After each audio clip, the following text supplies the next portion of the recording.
Welcome to Repertoire Wednesday with my dad, Dr. Joe Tranquilla. Thanks, Everett. Today we're going to take a look at Songs Are Thoughts by Lavinia Kell Parker. I've chosen to begin the Repertoire Wednesday series with this work because I think it beautifully captures the emotional essence of this pre-post-pandemic period when we can begin to see and dare to believe that the end of this hiatus in collective singing may be coming soon. Knut Rasmussen was a Greenlandic explorer and anthropologist at the start of the 20th century. On one of his expeditions in 1923, Rasmussen recorded an Inuit shaman named Orpingalik, who had this to say about the power of music. Songs are thoughts sung out with breath, when people are moved by great forces and ordinary speech no longer suffices. Man is moved just like the ice floe sailing here and there out in the current. His thoughts are driven by a flowing force when he feels joy, when he feels fear, when he feels sorrow. All my being is song, and I sing as I draw breath.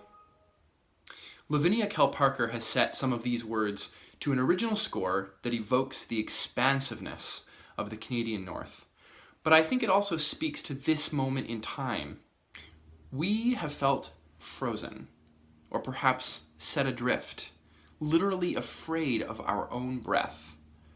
And yet, as we look forward to the day when we will be able to sing together without masks, literally pulling back the curtain, the words we want to use will be, in the words of the poet, allowed to shoot up of themselves, and we will have a new song. I've had the privilege of being a part of one of the early performances of this work when the Canadian Chamber Choir performed it at the National Canadian Choral Conference podium in 2010. Now, I first encountered the piece as a pianist, and so I can speak to some of its challenging pianistic elements. It makes use of the full range of the keyboard, and there are dramatic moments prompted by what's going on at the piano.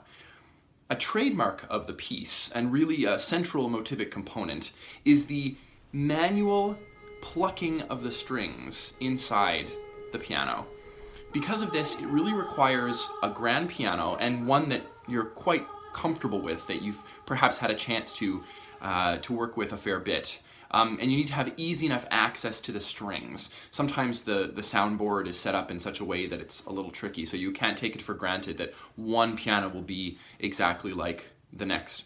But for the choir, the main challenges probably have to do with pronunciation of the Inuktitut text and the articulation of the individual lines, which the composer uses to beautiful effect as the various layers and textures combine to create something very special, reminding the listener perhaps of water in its various forms.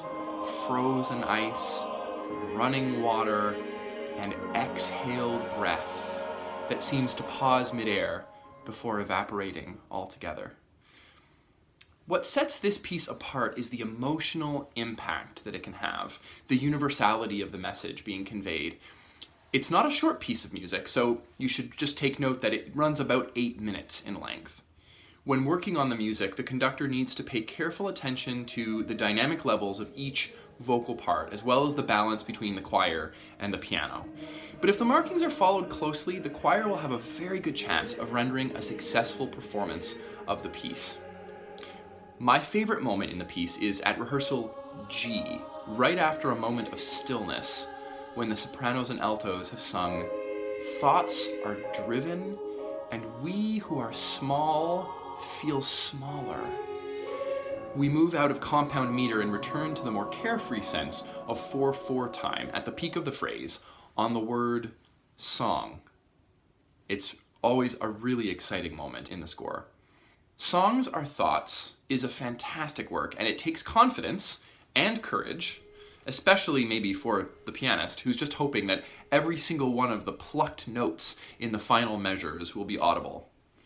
This piece is published by Cypress Choral Music and is part of the Canadian Chamber Choir series for accomplished choirs. For details on how to order this music and to check out more great repertoire, be sure to visit cypresschoral.com. The CCC series is one of several great collections curated by outstanding Canadian choral conductors. That's all for now. See you next Wednesday for more great Canadian repertoire.